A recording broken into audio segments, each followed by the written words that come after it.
Hello friends, എല്ലാവർക്കും wait നോളജിലേക്ക് സ്വാഗതം. നമ്മൾ ഇന്ന് പഠിക്കാൻ പോകുന്നത് മുഗൾ സാമ്രാജ്യത്തെ പറ്റിയാണ്.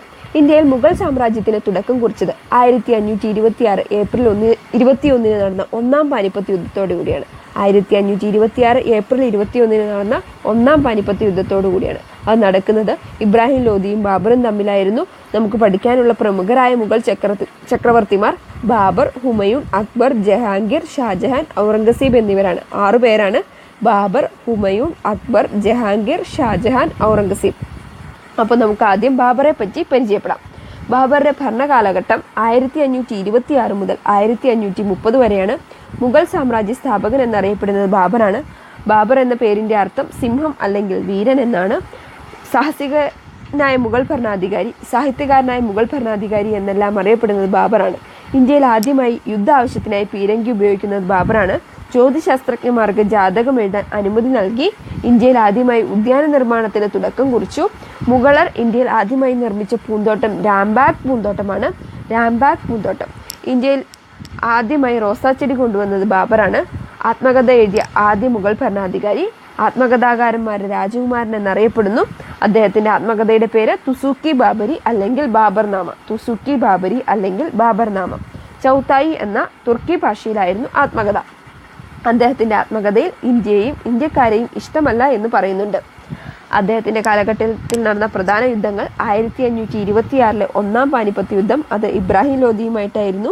1527 കണ്വ യുദ്ധം, അത് രജപുത്ര രാജാക്കന്മാരുമായിട്ടായിരുന്നു. 1529 ഖാഗ്ര യുദ്ധം, അത് അഫ്ഗാൻ പ്രഭുക്കന്മാരുമായിട്ടാണ്. 1530 ആഗ്രയിൽ വെച്ചാണ് അദ്ദേഹത്തിൻ്റെ മരണം. അദ്ദേഹത്തിൻ്റെ ശവകുടീരം സ്ഥിതി ചെയ്യുന്നത് കാബൂളിലാണ്. അടുത്തായി നമുക്ക് ഹുമയൂണിനെ പരിചയപ്പെടാം. ഹുമയൂണിൻ്റെ ഭരണകാലഘട്ടം 1530 മുതൽ 1540 വരെയും ശേഷം 1555 മുതൽ 1556 വരെയുമാണ്. ഹുമയൂൺ എന്ന പേരിൻ്റെ അർത്ഥം ഭാഗ്യവാൻ എന്നാണ്. അദ്ദേഹത്തിൻ്റെ യഥാർത്ഥ നാമം നസ്രുദ്ദീൻ മുഹമ്മദ് ഹുമയൂൺ എന്നാണ്. നിർഭാഗ്യവാനായ മുഗൾ ഭരണാധികാരി എന്നറിയപ്പെടുന്നത് ഹുമയൂണാണ്. നല്ല വിദ്യാഭ്യാസം നേടുകയും ഒട്ടനവധി ഭാഷകളിൽ സംസാരിക്കാൻ കഴിവുള്ള ഏക മുഗൾ ഭരണാധികാരി ഹുമയൂണാണ്. അലസൻ, സുഖലോലുപൻ, ലഹരിമരുന്നിന് അടിമ എന്നെല്ലാം അറിയപ്പെടുന്നത് ഹുമയൂണാണ്. കടത്തുകാരൻ അല്ലെങ്കിൽ നിസാമിന് ഒരു ദിവസത്തെ സമ്പൂർണ്ണ രാജപദവി വാഗ്ദാനം ചെയ്തിരുന്നു. അദ്ദേഹം ഡൽഹിയിൽ പണി കഴിപ്പിച്ച നഗരം ദിൽപന ആണ്. ഡൽഹിയിൽ പണിത ലൈബ്രറി ഷേർമണ്ടൽ പുരാതന ഖില എന്ന ചരിത്ര സ്മാരകത്തിൻ്റെ പണിക്ക് തുടക്കം കുറിച്ചു. അത് പൂർത്തീകരിച്ചത് ഷേർഷാ സൂരിയാണ്.